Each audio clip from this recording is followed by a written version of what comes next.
This is the DJI FPV, and compared to a traditional FPV drone, this thing is slower, heavier, more fragile, and really just an all-around worse performer in almost every way. So that begs the question, why did I get one?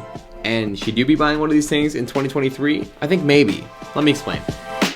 So I started flying FPV back in 2020 under the guidance of my good buddy Tom, and shout out Tom if you're watching, you are not going to like this video. Well, back then this thing didn't exist, so what you did was you got a simulator and you practiced for a while on the computer, and then you picked up a small drone and you learned to fly on that for a bit until eventually working your way up to a full-blown 5-inch freestyle build. And that's what I did, and it was a good way to learn.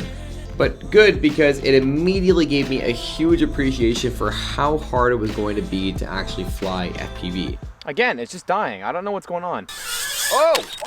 Oh, something's smoking. It's smoking. And I kind of figured it was going to be hard, right? Like flying these is nothing like flying a Mavic. I actually filmed my entire journey of learning. It's up here if you want to take a look. But the hard part for me wasn't all of that stuff. It was all the behind the scenes that you need to know how to do in order to actually be able to get up in the air. Because when you break these things and you haven't flown FPV a lot, you don't even know what you broke. So you have to spend hours researching, is it this, is it that? You finally order the parts, but then it takes like 2 or 3 weeks to get here. Then you have to solder everything on and test fly, and it's a lot of work.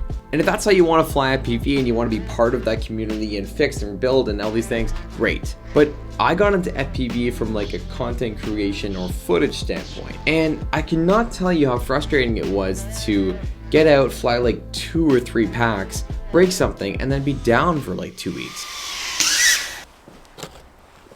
Oh, something's smoking. It's smoking. Shit.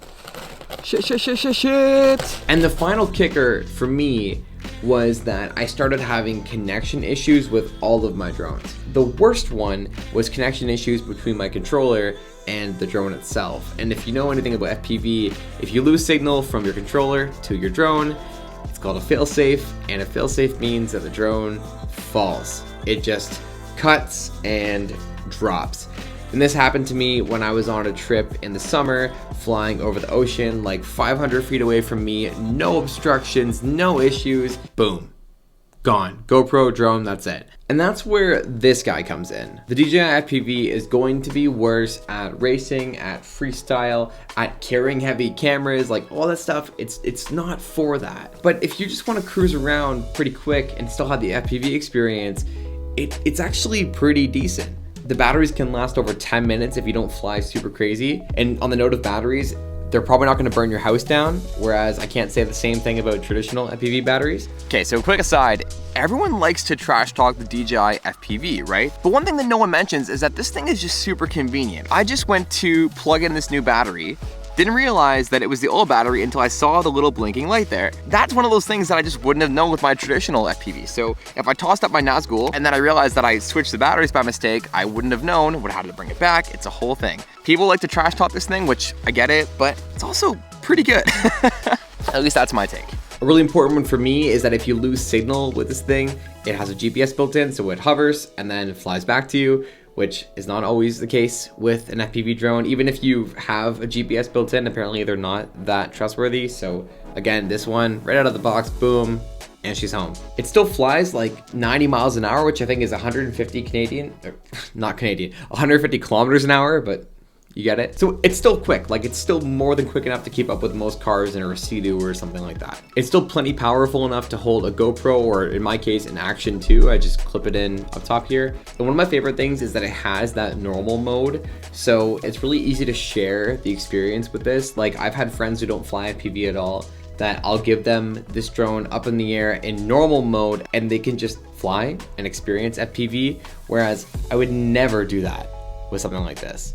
Other small side pieces, when you're getting one of these, you hit bind on the drone, the goggles, and the controller, and that's it. They just talk to each other and everything's great. Whereas even the ready to fly or bind and fly versions of traditional FPV drones, you're still plugging them into Betaflight, going through a checklist to make sure that your throttle is mapped correctly, that your buttons, your arm switch, whatever it is, that your rates are set up, that you have your fail safes in order, that your controller and everything's talking. It's just, there's way more to it with these compared to something like this. And the reason for making this video now is that this thing is 2 years old. And because it's 2 years old and DJI has come out with a new drone since then, which is the Avata, these things are super cheap.